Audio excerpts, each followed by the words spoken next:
Hello everyone, this is part 1 of What If Naruto Was Trained by the Kyuubi. This story is made by Wandering Maverick, and I hope you guys enjoy this video and to like, to subscribe, to share, and check out the playlist, to see more comment down below. Now let's start the intro. They call me a god. They call me a god. They call me a god. Join my membership, the perks are great. It's in the description. Be sure to like and subscribe, it gives me more motivation. Enjoy. October 10th. The Kyuubi, it's almost upon at the gates. We can't hold it back any longer. A bruised Konoha shinobi yelled, while pointing past the large village entrance. Meanwhile, standing above the northern gates of Konoha was an old man, who at first glance most would think should be nowhere near a war zone. But for those of the Hidden Leaf village, he was the greatest hope at this trying time. He was the Sandaime Hokage, and although not the current leader of the village any longer, was still one of the strongest shinobi the village had. He let a slow stream of smoke leak out of his mouth before setting his pipe down on the ground. Setting his gaze back upon the most powerful Biju known to exist, he shouted orders to the nearly demolished shinobi army standing before him. Calm down. All we have to do is hold it back until the Yondaime's preparations are complete. Do not throw your lives away needlessly, this foe is beyond any of you, do not think otherwise. Anbu, force the beast back and get it into the forest, we need space for the Yondaime's plan. The shinobi army regained their sanity and hope after their ex-leader's words. The Anbu began throwing jutsu after jutsu against the behemoth they were facing, and while not harming the beast did as was ordered, getting it into a clearing within the forest a mile away from the village. Hospital. Kushina-chan, Gomenasai, I'm sorry, out of very sorry, this is the only way the Kyuubi can be stopped from destroying the village.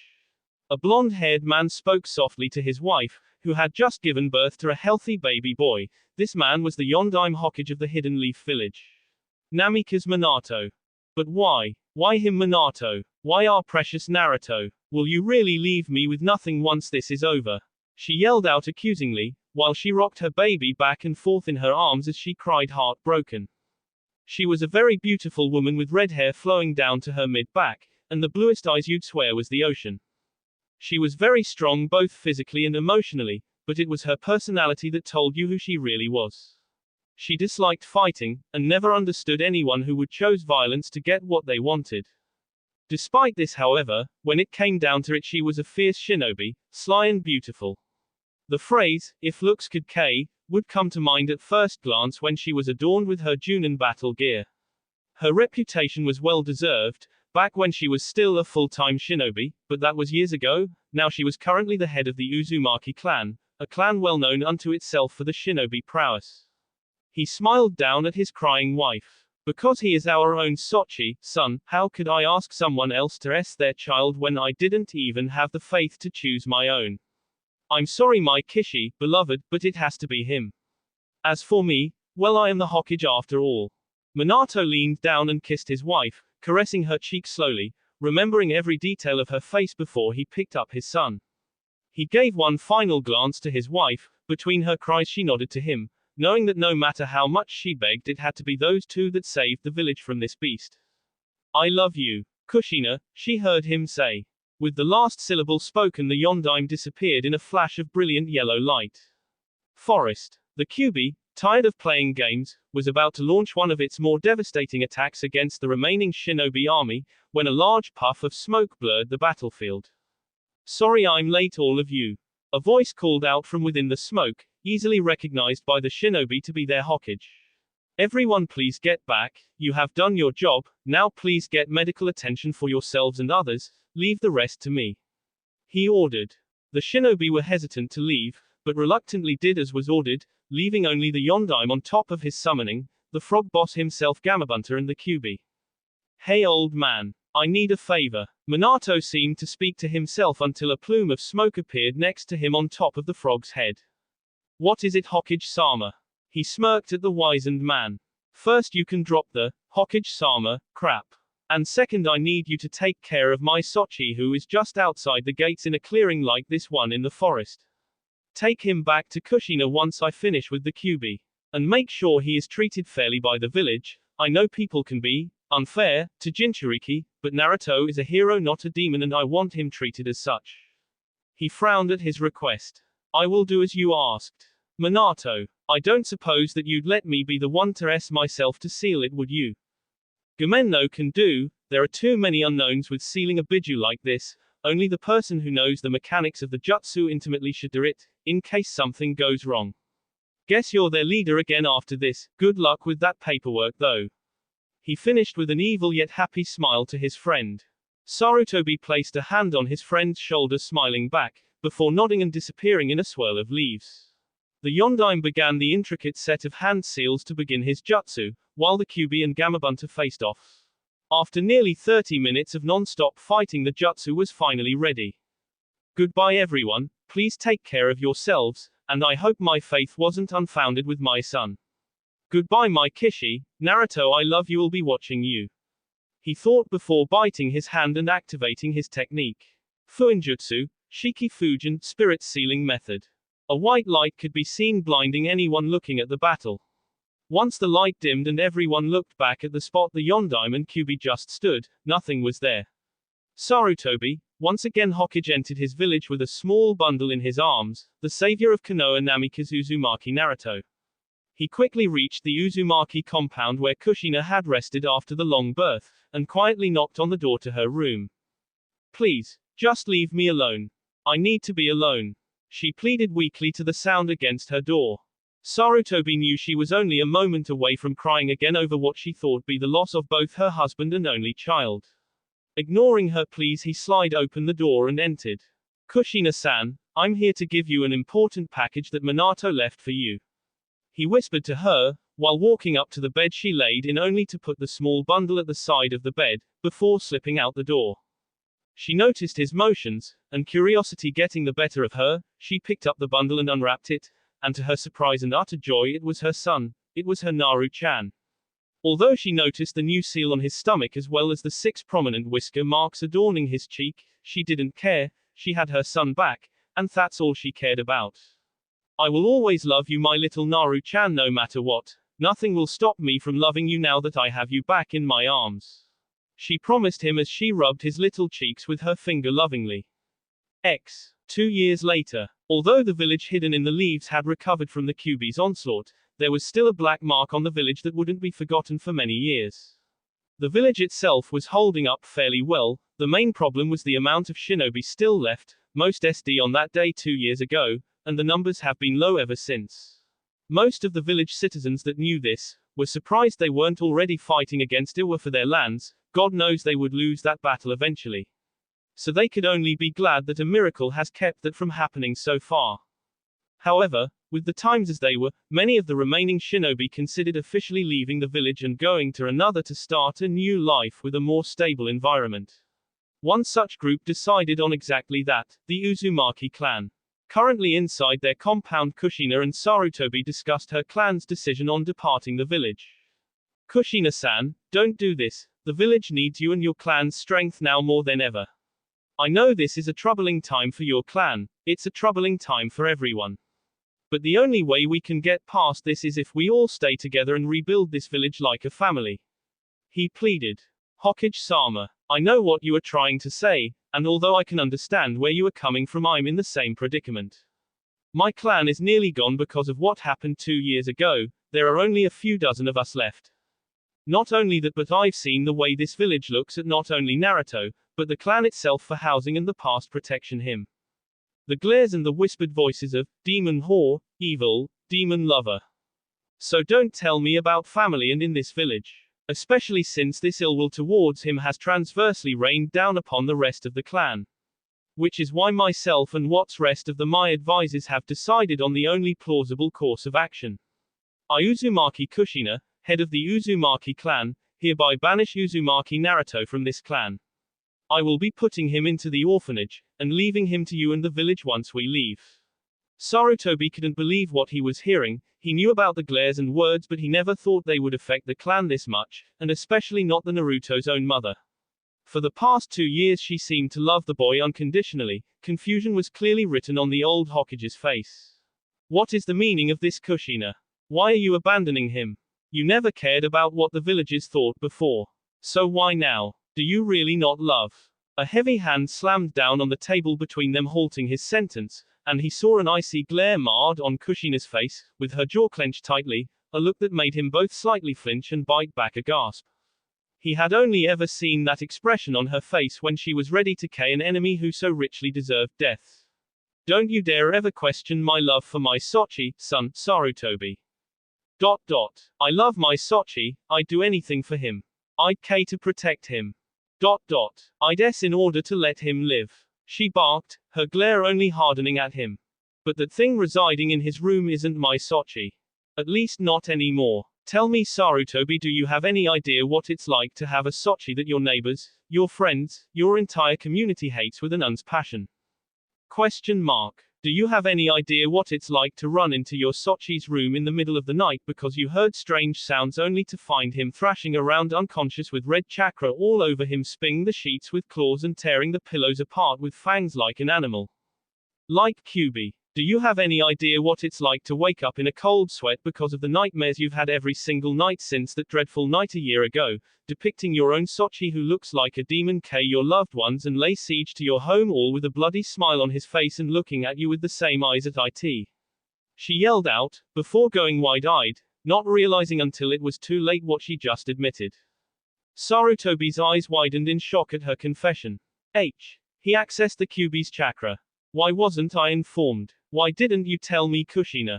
I need to get Jiraiya here to make sure the seal isn't breaking. He growled at his friend's disastrous actions. She gave him a spanned look.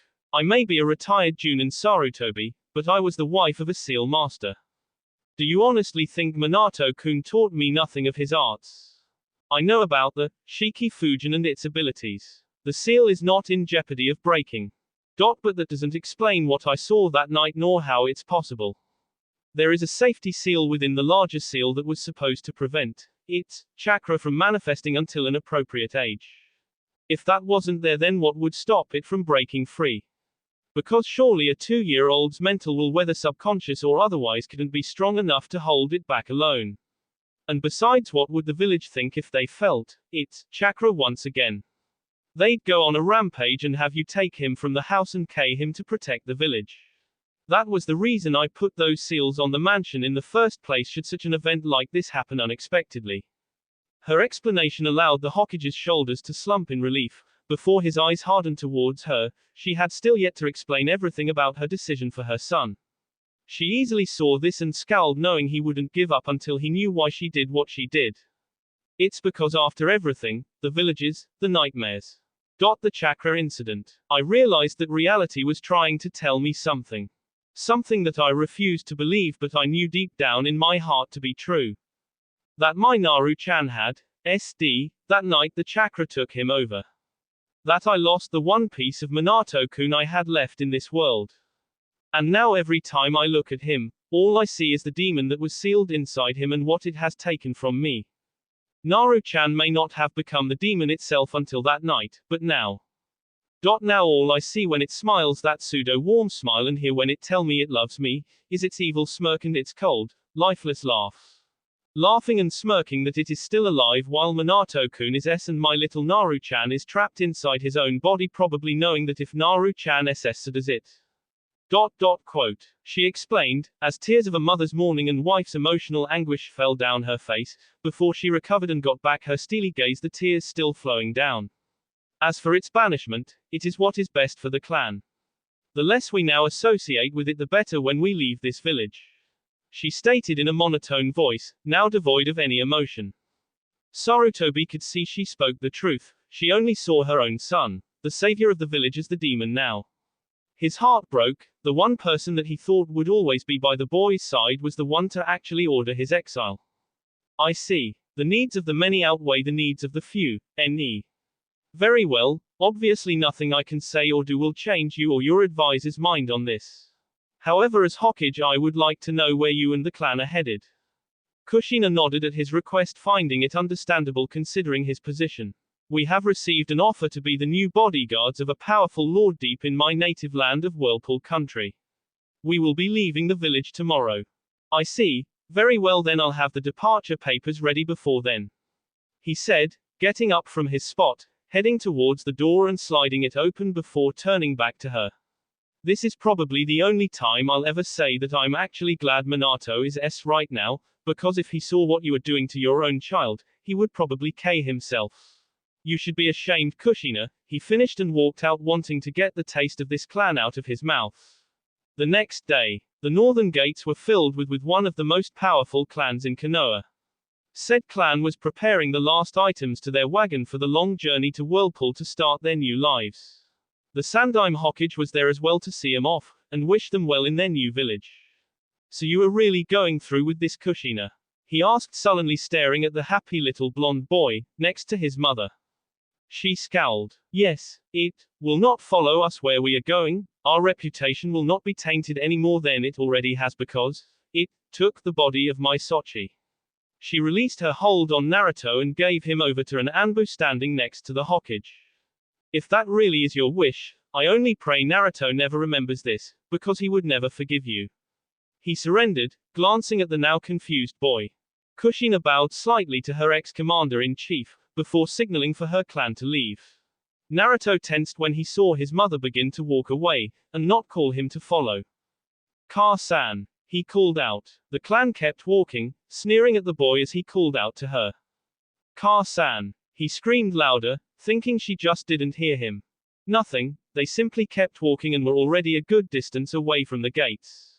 Seeing this, Naruto began to struggle with the Anbu that was holding him, with frightened tears beginning to fall down his cheeks. In Naruto's over-emotional state, an instant flash of red chakra surged through him, stunning the Anbu, forcing him let go. Without missing a step, Naruto began to run to his family, hoping to catch up, hoping maybe they just forgot him.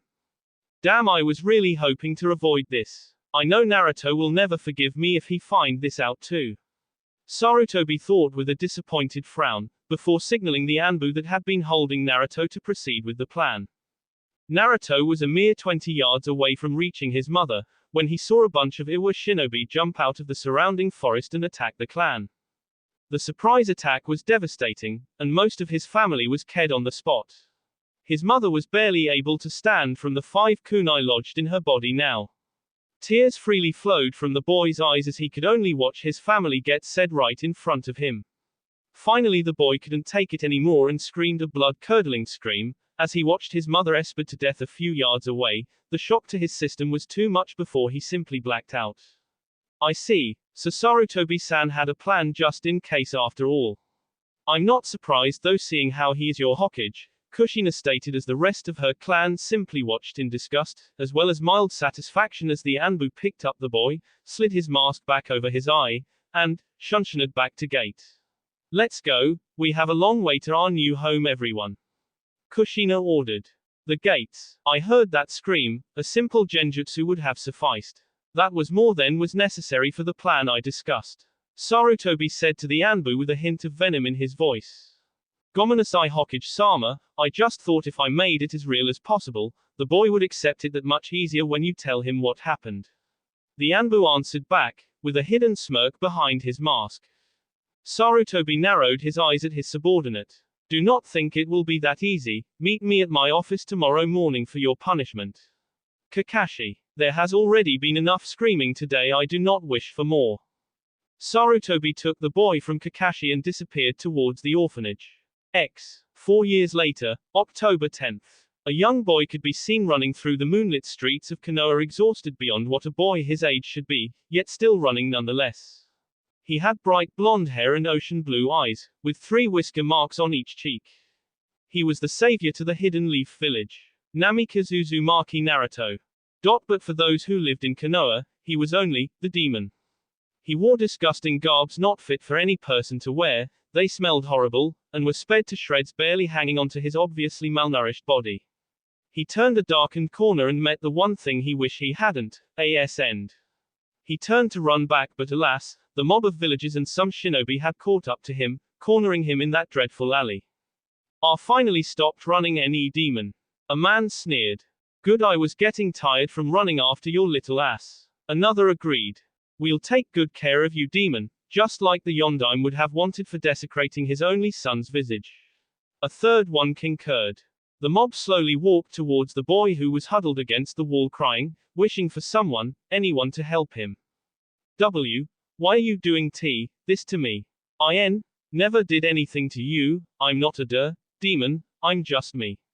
I just want to be left alone, Paige, please. He pleaded, tears running down his dirtied form. Or, the little demon wants mercy how, Dietzley.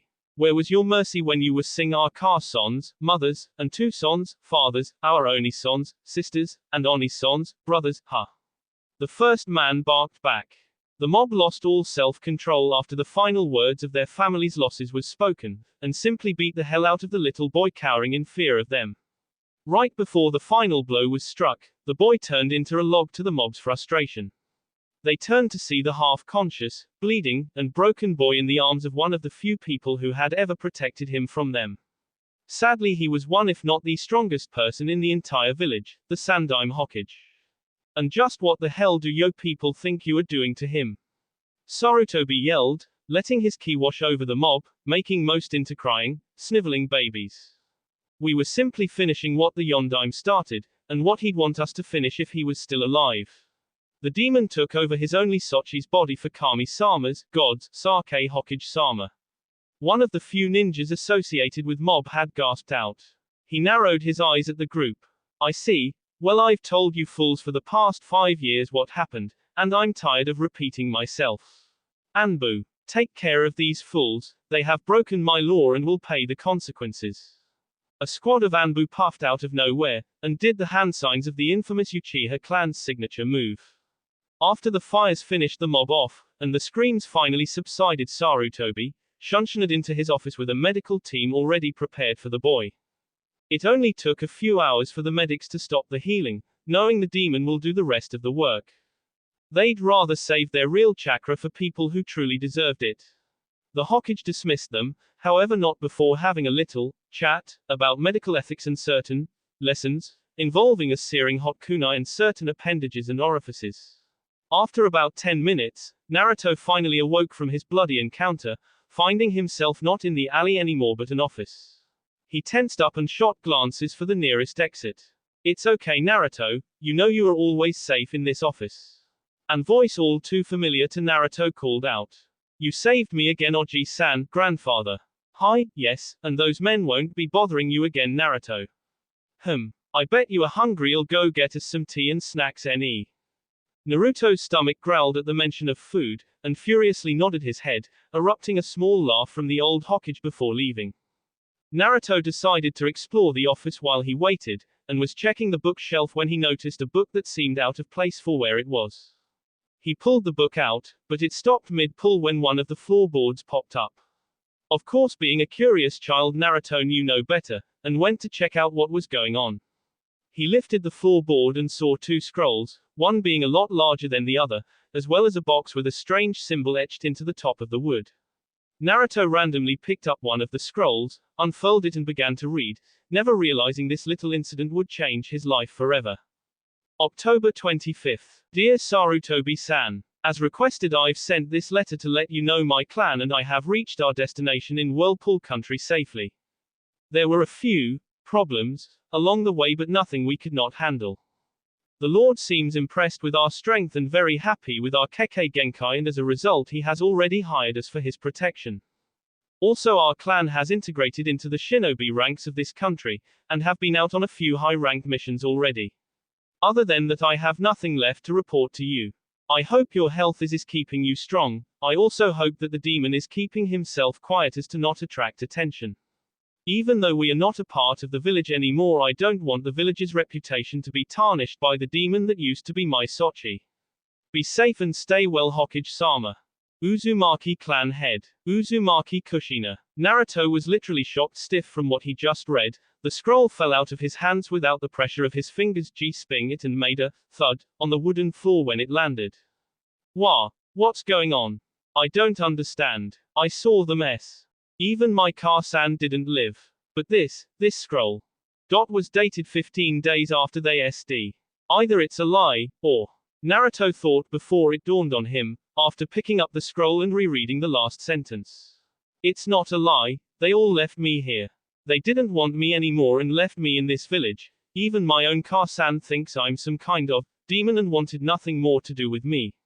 He concluded his thoughts before he fell to his knees and broke down crying from learning the harsh truth. Sarutobi re-entered his room with a smile and a plate of snacks and tea, only to witness what he hadn't expected. Or at least not come to witness for another decade, the secret floorboard open with its contents spilled across the floor and the owner of them crying after obviously reading their contents. Naruto. Quick as a flash, Sarutobi was at the boy's side patting his head in a comforting gesture, hoping the boy hadn't read too much, but fate wasn't on his side it seemed. Oh. Oji-san? Why did my Car-san leave me? I'm not a demon am I? He questioned between his cries, his voice sounding desperate and guilty. No sooner had he spoke did the old Hokage snatch the boy up in a hug, and repeatedly tell him that was a lie. After some time Naruto stopped crying but stayed in his grandfather's arms. What happened that day, Oji-san? I saw my whole family killed, and yet I just learned from this scroll not only is my entire clan still alive, but my own Car-san seems happier and healthier, without me. With a heavy sigh, he explained to Naruto in detail of his backup plan with a certain Anbu in case the boy had tried to follow the family that day 4 years ago. Naruto, after absorbing the tale, at first looked at the Hokage with utter hatred and betrayal, but soon realized that he was actually happier thinking his family was then learning the truth of his own abandonment, and hugged the old man once again in appreciation for trying to protect him, even if it was lying to his face every day. They stayed like that for nearly an hour before Sarutobi realized Naruto had actually fallen asleep. He looked at the boy with a sad smile. He must have worn himself to the point of exhaustion, but I can't blame him. He learned so much that he wasn't supposed to yet. I hope this won't change things for him too much, he whispered, never realizing just how this one event would change the Naruto he knew forever. Mindscape. Naruto awoke to the sound of water deesping. He looked around completely scared from the lack of familiarity of where he was. 1 minute he was in the Hokage's office and the next he is in a place that reminded him of a semi-flooding sewer. Finally getting to his feet, he noticed pipes running along the ceiling, and decided to follow them hoping they'd lead to a way out. After a few minutes of the twists and turns while walking along the path that seemed to go on forever, he reached a rather large open room. What was curious though was that about a few dozen yards away was a set of golden gates, and in the center of it above where the keyhole appeared was a piece of paper with the word, seal, written across it. Astounded by the sheer size of the gates, Naruto absent-mindedly trudged towards them, never realizing the danger just beyond those shining bars. So, you have finally come. Naruto, a deep voice bellowed out, seeming to come from every direction of the room. Naruto was startled to say the least at the booming voice, and wanted to run far away, but there was no escape because the voice seemed to come from every direction. He had only one real choice, realizing that he didn't know how to escape and going back the way he came would just make him lost, to stand there and find out exactly where this voice came from. Gomenasai. I don't really know where I am or why I'm here. I just want to leave if that's okay. He yelled out, his tone doing nothing to hide his fear. The voice returned, only this time laughing soundly. Do you wish to know these things then? Hi, I'd also like to know who you are. He answered. The voice snorted in amusement at his answer. I will answer the first 2 questions, and if I deem you worthy I will introduce myself. As for where we reside, we are inside your own mind. As for why you are here, well, not even I can answer that, this is your body after all. But the why should not matter, because it is very fortunate for you to have done so, this early. It answered sagely. I see. Arigato, sir, I'm inside my head, so it's like I dream. I guess. But if that is true, why don't I know your voice? And why is it fortunate for me to be here with you? Perhaps I should introduce myself even if you aren't worth to know right now. You might be able to prove it after this conversation is over. Naruto, come closer to the gate if you wish to know what I am. The voice said before sighing and taking in a breath, giving Naruto enough time to walk to within a few feet the gates. Quote, I am a demon, to put it as simply as I can. To be more specific, I am the Kyuubi no Kitsune, the Lord of all Biju. More importantly right now, I am your prisoner in this place. The voice finished, before walking up to the gates as close as it could, revealing itself. Naruto almost jumped out of his skin when the voice's form came into the light. After all, it's not every day you come within a few yards of a 50-story red fox. Why? You're huge. Quite astute. As for your observations about where we are, you're wrong. This isn't like a dream at all. This is literally your mind, the deepest recesses of your mind, but your mind nonetheless. By now you already know why you didn't recognize my voice, so I will not waste the time to explain. As for the last thing, it's fortunate because I was not expecting you to show up for another half-decade or so. Which means we can start your training more than 5 years sooner than I had planned. After learning what the voice was, Naruto listened intently to each word spoken, trying to understand the best he could. After the fox finished the explanation, Naruto, though getting some questions answered, more seemed to pop into his head, and he voiced them without consequence. How exactly did you get imprisoned, as you put it, inside me? And what training? You mean like shinobi training? Isn't it a bit early to be training as a shinobi? I'm only 6. That is an interesting story. My imprisonment occurred the very same day you were born, and your father SD. The story that was told to you about my fight with your village and Yondaime Hokage was only the half-truth. While I was defeated, I was in no way ked.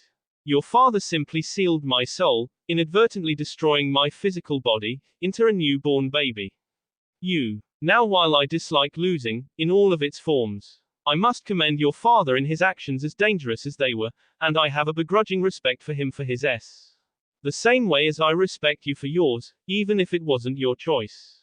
Which is why I decided that when you came to me, whenever that was, I would train you in the shinobi arts. Naruto absorbed the story like a sponge. When it finally hit him, he finally understood why everyone called him a demon and wanted him So, I'm a demon then? He whispered to himself with a sad smile on his lips, though Kyuubi easily heard him. Well, at least I now know why everyone hates me and my own Car-san and clan abandoned me. Arigato for the explanation and the compliment, Kyuubi-san, he said, trying his hardest not to cry, but soon let the thought go and let his head fall and cry into the flowing pool at his feet. Ha! Trust me, little one, you are the farthest thing from a demon, and I should know. You must understand that the humans in your village aren't attacking you because they want to. It's because they cannot reach me in here. So they think that by hurting the container they are also hurting the prisoner. You are simply a means to an end. Of course, if they weren't blind to their hate and sadness, they would know that all they were doing is hurting an innocent child. Now, I'd like to change the subject back to training you. I would like to begin as soon as possible. Meaning, once you get out of here, I will need you to ask your Hokage to leave the village to train, but do not mention I will be the one training you. If he asks, just tell him that you want to learn to defend yourself, which is still true, so you won't be lying. Naruto was listening, as his cries became less and less, until he completely stopped and just watched as the Biju explained things. How can I believe you? How do I know you aren't trying to trick me somehow? You tried to destroy the village. You took my Two-san away. You made my Car-san hate me. How can I possibly trust you or your words? He yelled, not knowing what to make of this situation. He silently wished his mother or father was with him to guide him. The Kyuubi's eyes widened slightly in surprise at the boy's outburst, before narrowing dangerously, and when Naruto saw its teeth glisten vicious, he mentally wished he could take back his outburst. Do not question my pride by accusing me of lying. Especially to a mere human such as yourself, boy. I may respect you. But I have cared mortals like yourself for far less than what you have just done. Quote. It bellowed, clearly not happy with Naruto. However, after its pause, its eyes seemed to soften, if only a little bit. But to answer your questions, what reason would I have to lie to you? To escape. If I could have escaped, I would have within the first days of my imprisonment. To influence you mentally or physically. I can easily do that now, but I have no inclination to. You have suffered enough by the hands of your own community, I need not add to it. As I said before, I respect your SS to hold me at bay, and respect is given rarely to a moral by any demon, and even more rare by their lord. I have no proof to give you so that you may trust me, aside from my words. It is up to you whether you believe what I've said or not and wish for my assistance. It finished, its tone clearly softer than moments before. Naruto stared at the large beast, trying to discern whether it was lying to him or not. He didn't want to believe it because the fox was one of the people to actually tell him truths he had been wanting to know for several years. Also, if what the fox said was true, that means it could have easily taken over his mind or body any time it wants, but only held back because of its simple respect for him. He let out a sigh, his thoughts swimming on what to do or believe. He wasn't sure whether to completely believe the beast, but so far it has done nothing to harm him, nor trick him in any obvious way. I'll trust it, for now. He mentally concluded. I understand. Naruto spoke again, letting a small smile grace his lips before bowing low, surprising Kyuubi once again. Arigato, thank you, Kyuubi-sensei. I believe you and what you have told me is the truth. I will do as you instructed, and speak with Oji-san about leaving. And arigato again for allowing me the honor of learning from you. I will do my best to show your respect wasn't unfounded. Anno, if I may ask a few things though. He questioned submissively, getting a slight nod from the beast. Anno, you don't exactly seem to be the bloodthirsty demon everyone describes you as, so if I may ask, what possessed you to attack the village? The second question is just curiosity about what you will be teaching me.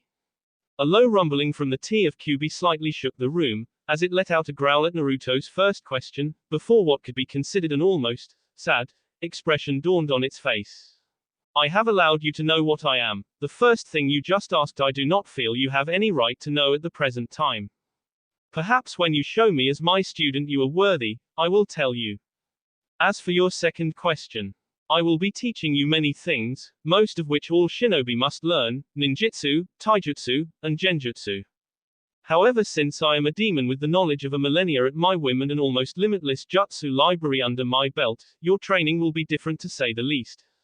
You will not only learn basic ninjutsus out of taijutsus out of genjutsus that all shinobi learn, but long-lost jutsu that no one has witnessed for at least 500 years, and could only hope recognize from the earliest recordings of chakra usage in the world.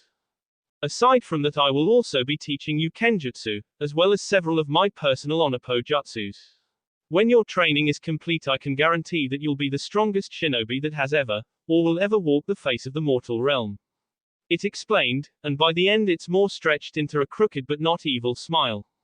Naruto's eyes went wide at everything the demon told him. Ideas raced around in his mind a mile a minute. He never would have guessed that the thing that caused him so much pain could actually be such a blessing in disguise.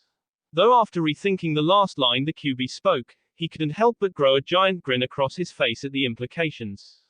Let's get wild. The Kyuubi chuckled at the boy's new enthusiasm. Very well, first things first, my student, you must get out of your mind so you can ask your Hokage for permission to leave. But do not worry, the moment you entered this place, a connection was made between us, so now we are able to speak to each other telepathically. One more thing, Naruto. It explained, getting a nod from the boy, before its eyes took on soft and sad look with his smile turning into a guilty frown. For what it's worth, about your Tusan and family, gomenasai. It apologized, slightly bowing its head. Its apology made Naruto's eyes go wide. Never before had any of the people of his own village apologized for his clan's behavior towards him, let alone their own actions against him. And yet here was the very beast that caused all this to occur, bowing and apologizing to him when it certainly had no real reason to do so. Hi, Kyuubi-sensei, and arigato. But it's them that should also be sorry for abandoning me like that. As you said, you and I are not the same. I am no demon. He answered back, bowing yet again, with a slight hatred in his voice towards everyone who hurt him. Thinking back to his original thoughts about this place being like a dream, Naruto concentrated in his mind, reciting, "This is just a dream," before he vanished from view inside his mindscape. Hokage's office. Ah, so you've finally awoke, Naruto. The old Hokage spoke with slight relief in his voice, looking at the stirring boy he placed on the small couch in the corner of the room. Naruto opened his eyes, and smiled gently to the aged man. Hi Oji-san, guess I got a little emotional, didn't I, hey? Well, that nap certainly helped me come to terms with a few stuff, believe it or not. And actually I have a big favor to ask you, he said, while getting up and standing in front of the Hokage before bowing. Oji-san, I wish to ask for permission to leave the village to receive training to become a shinobi, so that I may defend myself against attacks like this from villages or other shinobi who wish to harm me. To say Sarutobi was shocked at the boy's request would be an understatement. However, he could certainly understand the boy's reasoning, seeing what a shinobi's strength can do firsthand. He was torn, however. If it were up to him, he'd just let the boy go to train. But the village council would never allow it. They'd fear that another hidden village would capture him and kill him, taking away their advantage of a Jinchuriki, or worse yet, use his untapped power against them later. Looking at the pure determination and hope in the boy's eyes, he grunted in defiance and snapped his fingers, waiting only a moment before an Anbu-clad man shunshuned into the room. Hi Hokage-sama. I have a personal S-ranked mission for you, Anbu-san. ... I wish for you to take Naruto here out of the village and teach him the ways of the shinobi. I will leave it up to you in what form you teach him, what you teach him, but know this: I want him back in 6 years' time to graduate the academy. However, contact me once a month on his progress and skills learned. I do not wish to be out of the loop for when he finally returns. As for your identity, until this mission is over, your codename will be Yamato. The Anbu saluted his leader. Hi Hokage-sama. I accept this mission. The man, now known as Yamato, responded, taking off his Anbu mask and smiled at the young boy. We will leave tonight then. He finished before grabbing Naruto and was about to shunshin out of the office when the Hokage spoke up. Wait, Yamato, he ordered, walking to the open floorboard, picking up the other unopened scrolls and a small wooden box, handing them to Naruto. You should take these, Naruto. It may not have been your time to read these, but it seems fate has other plans. And I know whatever else are in these will probably make you stronger, so take them. They're your birthright. Naruto looked shocked for a moment before giving his grandfather man a smile and hug. Arigato Oji-san, he thanked, grabbing the scrolls and box, letting Yamato shunshin them away. This is going to leave me with a rather large headache in the morning, I just know it, Sarutobi thought, rubbing his temples, already feeling the migraine start from the inevitable council meeting that will occur later. Orphanage, Naruto's room. Yamato and Naruto appeared in the middle of his room in a plume of smoke, the ragged place smelling of mold and rust. The boy lives in this place. The Yondaime would be furious if he was still alive. Of course, if he was still around, none of this would be happening. Yamato thought as he shook his head while scanning the small room. Naruto, you have 10 minutes to grab anything of importance to you for the TS. Might I suggest clothes and food? Hi, Yamato-sensei, Naruto said before running around his room looking for anything useful he might need. The 10 minutes went by quickly, and when Naruto told Yamato he was finished, grabbed the boy's shoulder and left the room. North Village gates. Ready, Naruto? Hi. We'll head to the border of Fire Country so we can have our privacy while training. Hi Yamato-sensei. After the little dialogue, the two were off for their 6-year training TS, but what no one realized is that they would be seeing a legend being born that day. After a few miles of walking, something in the back of Naruto's mind kept prodding him. Until a low voice could be heard, if only just barely. Naruto. Kyuubi-sensei. Hi, good you can hear me now. It took nearly an hour of yelling to get your attention. Gomen, guess my head is just a bit full at the moment with all that's happened today. What was it you needed me for, sensei? When I said I would be training you, I meant that. You are my student and my student alone. I will not have you be taught under anyone else but me. Is that understood? Hi Kyuubi-sensei. Good. Now what I need you to do is as quickly as you can run in the opposite direction of Yamato, and I will do the rest. And do not worry, I will not harm you with what I have planned, so trust me as your sensei and do as I have ordered. Naruto gulped slightly, not liking the word harm, but didn't see the reason his sensei would have any reason to harm him, especially after their chat. Hi, he thought, before drawing a long breath and turning in the opposite direction, running as fast as he could. Yamato didn't notice for a few seconds since Naruto was slightly out of his peripheral vision, but noticed soon after the boy took off. Oi, Naruto, where are you going? He yelled, jogging after the boy. Naruto simply ran, his legs burning from running as fast as he could for so long, but soon noticed something strange. He watched as transparent flames began to rise and engulf his body. He was scared and nearly decided to stop when he remembered his sensei's words, and just kept running. Yamato was nearly upon the boy when the final bit of flame flicked across Naruto's blonde hair, and the next moment, the boy vanished. Yamato was stunned. At first he just thought the boy actually had some knowledge of the shinobi arts and used a substitution, but dismissed that when he could not feel the boy's chakra anywhere, he literally vanished without a trace. Hokage-sama isn't going to like this one bit, Yamato sighed out, praying the punishment to light, before running back to the village. Hokage's office. Forgot something, Yamato-san. Sarutobi called out to thin air while signing paperwork, before a puff of smoke revealed the Anbu. No, Hokage-sama, more like lost something, he answered, immediately feeling ki wash over the room. Before I do something I'll regret, tell me what happened, Sarutobi finished. Well, I don't really know myself. 1 minute we were walking together, then Naruto started to run away from me. Then next a transparent flame engulfed him and a moment later he was completely gone, no chakra signature or anything, he just vanished. The ki immediately SD, and Sarutobi slumped in his chair, realizing what might have happened. The Kyuubi came into contact with Naruto somehow, and was able to use one of its jutsus to escape. What should we do, Hokage-sama? With the Kyuubi involved, there is nothing we can do. We don't know the demon at all. Hell, we don't even know why it attacked Konoha, most people just assume because it's evil. It could have taken Naruto anywhere, hell it could have been Naruto this whole time too, just trying to get an opportunity to escape, and I played right into its hands. We have no leads or insight to its plan, therefore all we can do is hope Naruto is somehow safe. Yamato-san, for now your mission is over, please pretend like this night never happened, understood? Hi Hokage-sama, Yamato answered before disappearing. Damn it Kyuubi, just what in the hell are you planning with him? Sarutobi thought before taking up his pipe and inhaling a long drag. The news of the demon's disappearance spread like wildfire in the following week. Celebrations took place, as most of the population of Konoha cheered the hopeful death of Uzumaki Naruto.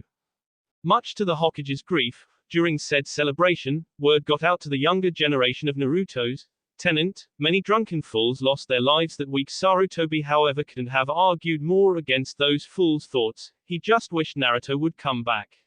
Little did everyone know that his wish would be granted, but the Naruto that returned to the village would not be the same Naruto that everyone remembered who had left. That will be all for this video. Be sure to like, subscribe, share, and comment down below for more videos. Goodbye.